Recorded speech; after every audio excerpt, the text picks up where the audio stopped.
Distinguishing between these four types of storytelling traditions, myths, legends, folktales, and fairy tales, should be an easy task. After all, each has its own discrete entry in the dictionary, so a quick perusal of their definitions should reveal with crystal clarity the stark contrasts between them. Deep lines gouged in the sand separating one from the next. Myth from legend, from folktale, from fairy tale. Alas, life is never that easy, and Irish storytellers, the bards, the Fili, and later the Shanachie, haven't made it any easier. When investigating the differences between Irish myths, Irish legends, Irish folktales, and Irish fairy tales specifically, those lines in the sand all but disappear. They are jumbled and crisscrossed, stamped with footprints, and not from some accidental stumbling, but seemingly from intentional stomping. Consider the following. A traditional definition of myth establishes it as a story concerned with the activities of gods and goddesses, while a traditional definition of legend puts forth that it is a story concerned with the deeds of quasi-historical heroes. Then we have a folktale in its fairy-infested subcategory, the fairy tale, which are both concerned with the supernaturally tinged conflicts of everyday people. Now, listen to this passage from historian Peter Beresford Ellis's A Dictionary of Irish Mythology, first published in 1987. And I quote, "The Irish do appear to have made their heroes into gods and their gods into heroes. In the lives of these gods and heroes, the lives of the people and the essence of their religious traditions are mirrored. Lines in sand stomped." You see the source of my exasperation? How is one to classify the stories of Ireland that have been passed down from generation to generation when Irish gods, heroes, and common folk all have the same motivations, the same narrative arcs? When the gods are heroes and the heroes are gods, and these god heroes are really just reflections of everyday people, myths, legends, folk tales, and fairy tales are rendered indistinguishable from one another, their meanings corroded. A different way of thinking about myths, legends, folk tales, and fairy tales. It is not the fault of the Irish that today's dictionaries are woefully incapable of encapsulating the breadth and interconnectivity of Irish stories. Personally, I blame those dastardly lexicographers who clearly leaned much too heavily upon classical Greek and Roman literature when formulating their definitions and filling out those little blue index cards. Yes, I've read the Liar's Dictionary. What gave it away? The stories passed down by the Irish, and by all peoples and cultures for that matter, exist on a spectrum. Or two spectrums, really. A Cartesian plane, if you will. Some stories skew more sacred than secular, and vice versa, and some skew more fictional than historical, and vice versa. In the graphic you see here, I've done my best to position myths, legends, folk tales, and fairy tales in their proper locations. The more I research these different story categories, however, the more I realize that my quadrant approach on its own did not and could not address all of the attributes of inherited stories. Notably absent from this graphic, a gauge of how symbolic or literal stories are, as well as the settings in which stories take place. So I had no other choice. I had to make another chart. Follow along with me now as I provide in-depth definitions of myths, legends, folktales, and fairy tales, and in the process I'll reveal my thinking behind the construction of these charts and why I chose to visualize the different story types the way that I did.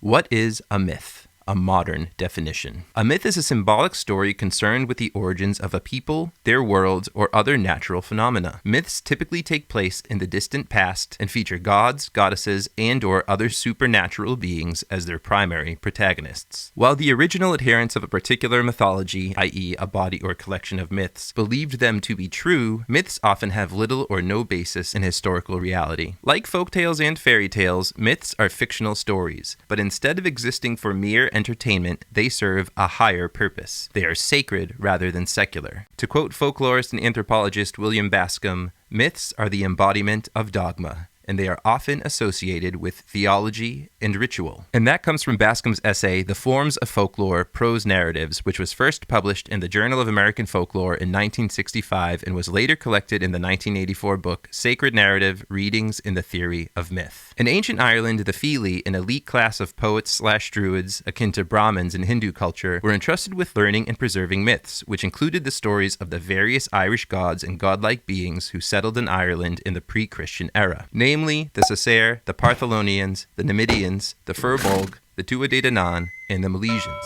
These stories would later be collected and transcribed by medieval Irish monks in the Lebor Gabála Érenn, the Book of Invasions, or more properly, the Book of the Taking of Ireland. What is a legend? A modern definition. A legend is a heroic story set in the recent past that is popularly considered historical but remains unverifiable. Straddling the line between sacred and secular, legends don't usually have religious significance but often have national or cultural significance. For example, King Arthur and Robin Hood for the British and William Tell for the Swiss. Legends may be based on historical figures, but the actual adventures said figures partake in are often fictionalized or exaggerated. According to Bascom, the primary protagonists of legends are typically portrayed as flesh and blood humans. However, this is another area prone to embellishment. Certainly this is the case with the heroic tales of the Irish. To quote from historian Kenneth Jackson's 1951 book, A Celtic Miscellany, Translations from the Celtic Literatures, this is a matter in which the Irish tales do differ from the early epics of other peoples. They are inclined to desert the natural and possible for the impossible and supernatural, chiefly in the form of fantastic exaggeration. One should not misunderstand this, however. It was not done in all seriousness, but for its own sake, for the fun of the thing." End quote. Look no further than one of ancient Ireland's most legendary warriors, Finn McCool, for an example of such fun-loving exaggeration. It is likely that Finn was based on a historical figure, possibly the Munster-dwelling Norse warrior Cadel Finn, Finn being a nickname given to him by the Irish meaning the fair or the white. However, when we look at the works that form the Finnian cycle, the third cycle of Irish mythology, also known as the Fianna Getcht, we see that Finn is no mere human. What's more, the deities that pervade the first cycle of Irish mythology, the mythological cycle, make appearances in Finn's stories as well. Finn's legendary deeds are steeped in the divine and the supernatural. As a boy, he gains wisdom by tasting the cooked flesh of a magical fish, the salmon of knowledge. He becomes famed for his skills as a warrior after defeating Elen, a fire-breathing creature from the otherworld, with an enchanted spear. Later, Finn has a son, the poet Oisin, with the goddess Siv, daughter of the god Bo Derg, who succeeded the Dagda as the king of the Tuatha Dé Danann. So where do the myths end and the legends begin? It's a flawed question. Obviously, there's a lot of overlap, which is something I'll be shedding more light on next. What is a folktale?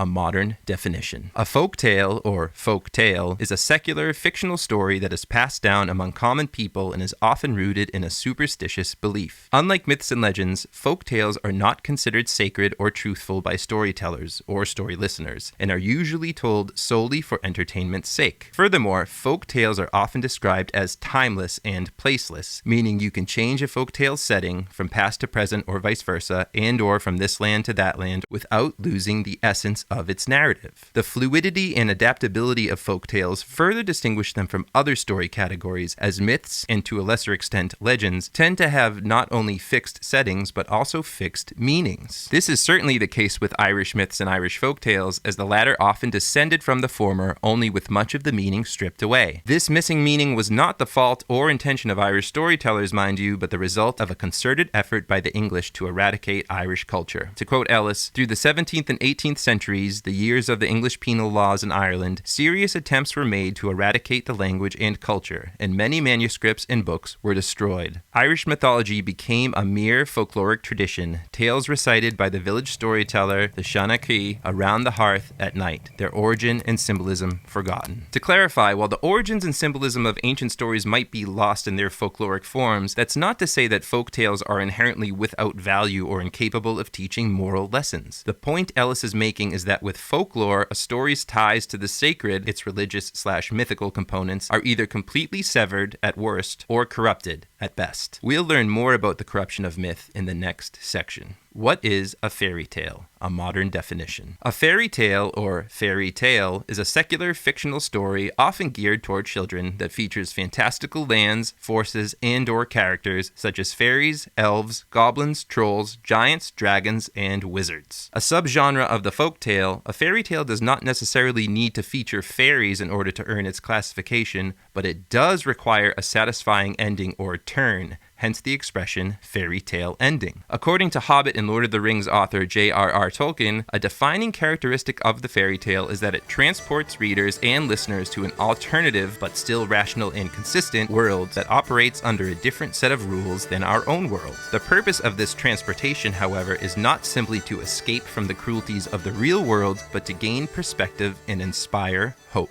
To quote Tolkien, "The consolation of fairy stories, the joy of the happy ending, or more correctly of the good catastrophe, the sudden joyous turn, for there is no true end to any fairy tale. This joy, which is one of the things which fairy stories can produce supremely well, is not essentially escapist nor fugitive. In its fairy tale or otherworld setting, it is a sudden and miraculous grace, never to be counted on to recur. It does not deny the existence of discatastrophe, of sorrow and failure. The possibility of these is necessary to the joy of deliverance. It denies, in the face of much evidence, if you will, universal final defeat, and insofar is evangelium, giving a fleeting glimpse of joy, joy beyond the walls of the world, poignant as grief." And that's from Tolkien's 1947 essay on fairy stories. There is little doubt that Tolkien's famed fairy otherworld, Middle-earth, was inspired at least in part by the otherworlds of Irish mythology, like Tir na Nog, the Land of Youth, Mag Mell, the Plain of Happiness, and Dún Scaith, the Fortress of Shadows. And I'd be remiss not to mention that Tolkien's elves were likely inspired by the Tuatha Dé Danann, the Irish hero gods, while the men of Tolkien's Middle-earth were potentially based on the Milesians, the human Celts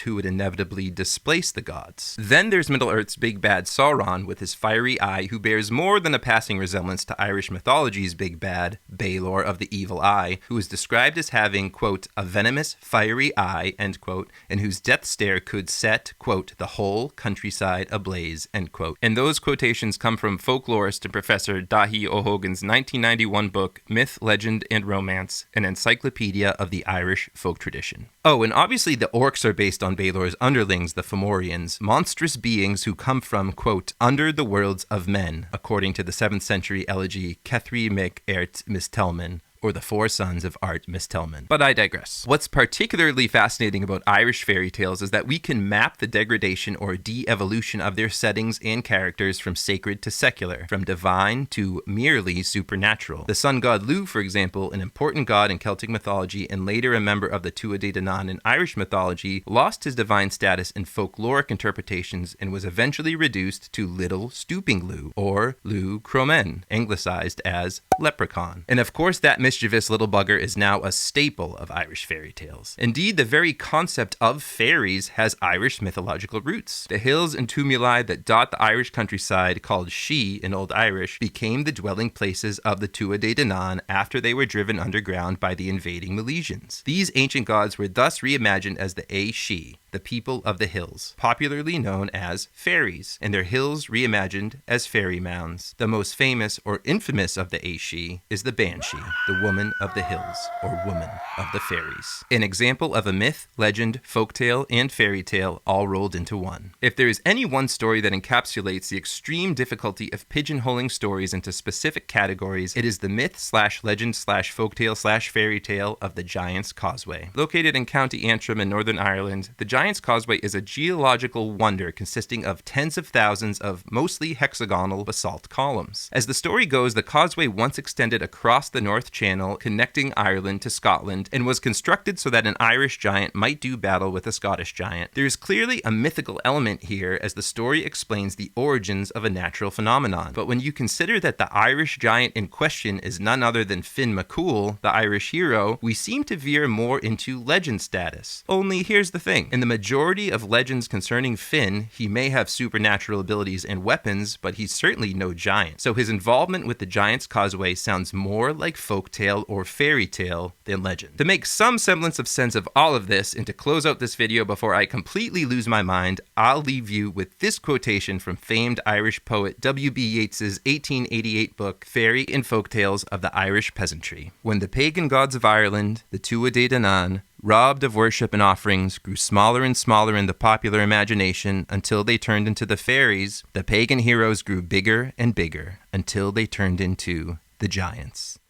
If you enjoyed this video, please like and comment and basically just tap all of the shiny buttons, and by the end of it, make sure you are subscribed to the Irish Myths channel. That really helps. And if you want to learn more about the darker side of Irish mythology, check out my book, Irish Monsters in Your Pocket, a tiny little book about Irish dragons, werewolves, vampires, banshees, headless horsemen, and other beastly beings. My name is I.E. Kneverday, editor of the short story collection Neon Druid and creator of IrishMyths.com. Thanks for coming out.